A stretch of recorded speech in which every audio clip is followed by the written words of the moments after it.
ആരെ സംരക്ഷിക്കാനാണ് ഈ ഗവൺമെന്റ് ശ്രമിക്കുന്നത്? നടന്ന് ഉദ്ഘാടനം ചെയ്യുവാൻ മരുമകനും മുഖ്യമന്ത്രിക്കും റോഡുകളും പാലങ്ങളും ഉണ്ടാകില്ല എന്ന താക്കീത് കൂടി നൽകുന്നുണ്ട്. ഇവിടുത്തെ സർക്കാരും മന്ത്രിമാരും ഊരാളിങ്ങളുടെ ബിനാമിമാരാണെന്ന് മുഖത്തടിച്ചതുപോലെയാണ്. വലിയ രീതിയിൽ ഘോരഘോരമായി പ്രസംഗിക്കുമ്പോൾ അതിൻ്റെ പിറകിൽ ഇത്തരത്തിലുള്ള കോൺട്രാക്ടർമാരുടെ കണ്ണുനീരുണ്ട്, ഇത്തരത്തിലുള്ള കോൺട്രാക്ടർമാരുടെ ഭാര്യമാരുടെ കെട്ടുതാലിയുണ്ട്, വീടിൻ്റെ പണയം വെച്ച ആധാരമുണ്ട്.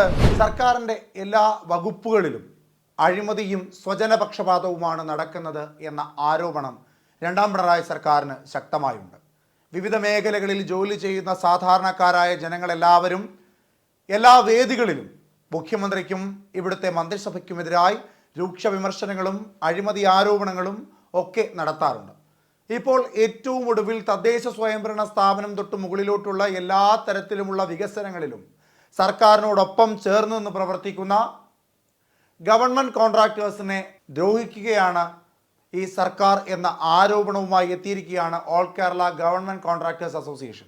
ഓൾ കേരള ഗവൺമെൻറ് കോൺട്രാക്ടേഴ്സ് അസോസിയേഷൻ്റെ സംസ്ഥാന സെക്രട്ടറി AK ഷാനവാസ് ഇന്ന് മാധ്യമങ്ങളെ കണ്ട് തങ്ങളുടെ ബുദ്ധിമുട്ടുകൾ അവതരിപ്പിച്ചപ്പോൾ ഞെട്ടുന്ന വിവരങ്ങളാണ് പുറത്തു വന്നത്.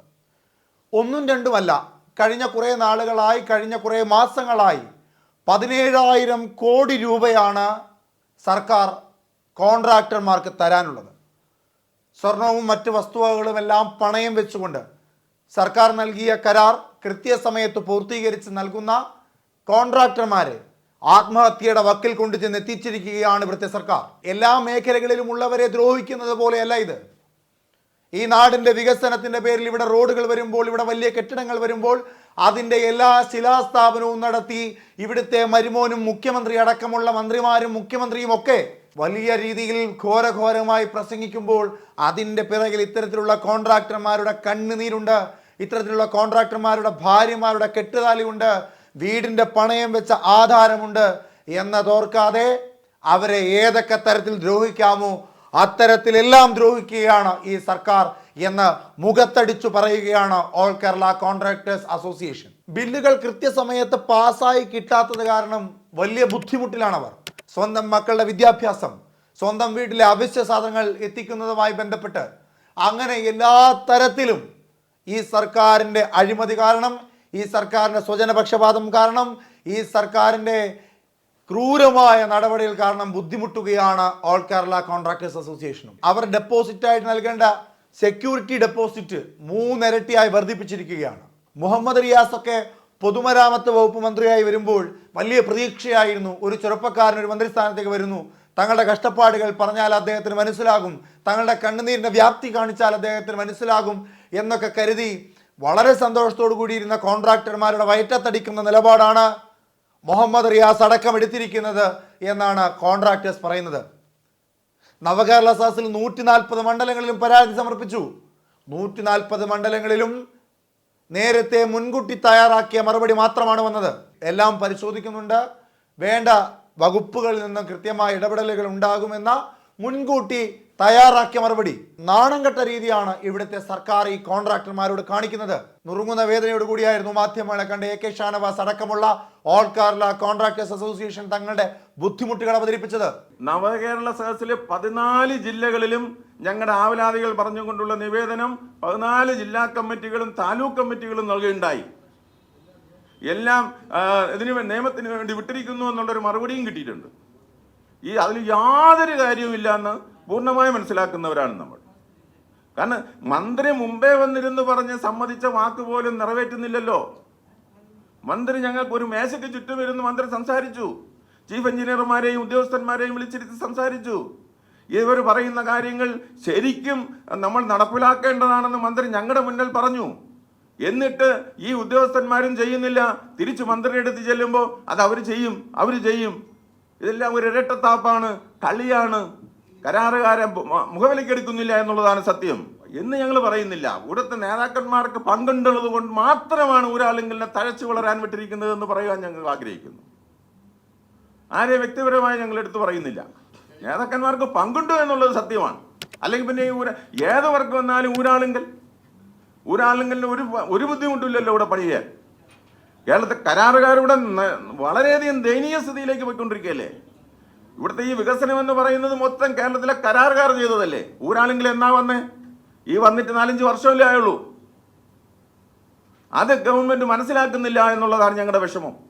ഒപ്പം അവർ വെളിപ്പെടുത്തിയ ഏറ്റവും ഞെട്ടിക്കുന്ന മറ്റൊരു കാര്യം, ഇവിടുത്തെ ഭരണ സംവിധാനം, ഇവിടുത്തെ മുഖ്യമന്ത്രിയും ഇവിടുത്തെ മന്ത്രിമാരടക്കം എല്ലാവരും ഊരാളിങ്കൽ എന്ന വലിയൊരു സൊസൈറ്റിയുടെ ഭാഗമായി അവരുടെ ബിനാമിമാരായി പ്രവർത്തിക്കുകയാണ്. ഊരാളിങ്കലിനെ ഏത് തരത്തിലും അവർ സഹായിക്കും. ഊരാളിങ്കലിനെ കൃത്യമായ സമയത്ത് ബില്ല് തീർപ്പാക്കി കൊടുക്കും. അവരെ ഏതൊക്കെ തരത്തിൽ സഹായിക്കാമോ അത്തരത്തിലെല്ലാം സഹായിച്ച് അവർക്ക് വേണ്ട എല്ലാ ഒത്താശയും ചെയ്തു കൊടുക്കുകയാണ് ഇവിടുത്തെ സർക്കാർ. സാധാരണക്കാരായ ചെറുകിട കോൺട്രാക്ടർമാരെ കണ്ടില്ല എന്ന് നടിക്കുന്നു, അവരുടെ ബുദ്ധിമുട്ടുകൾ കണ്ടില്ല എന്ന് നടിക്കുന്നു.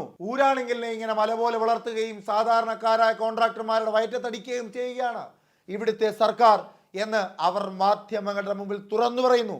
നിങ്ങൾ എല്ലാം അറിയുന്നത് പോലെ കേരളത്തിൽ നടക്കുന്ന ഏത് വമ്പൻ പദ്ധതി വന്നാലും ഗവൺമെന്റ് പറയുന്നത് അത് ഊരാളുങ്കൽ ചെയ്യട്ടെ എന്നാണ്. എന്തുകൊണ്ടാണ് ഊരാളുങ്കൽ ചെയ്യുന്നത്? ഊരാളുങ്കലിനെ സംബന്ധിച്ചിടത്തോളം 100 കോടി രൂപയുടെ ഒരു വർക്കാണ് എങ്കിൽ 10 കോടി രൂപ ആദ്യമായി മൊബിലൈസേഷൻ അഡ്വാൻസായി ഊരാളുങ്കലിന് നൽകുന്നു.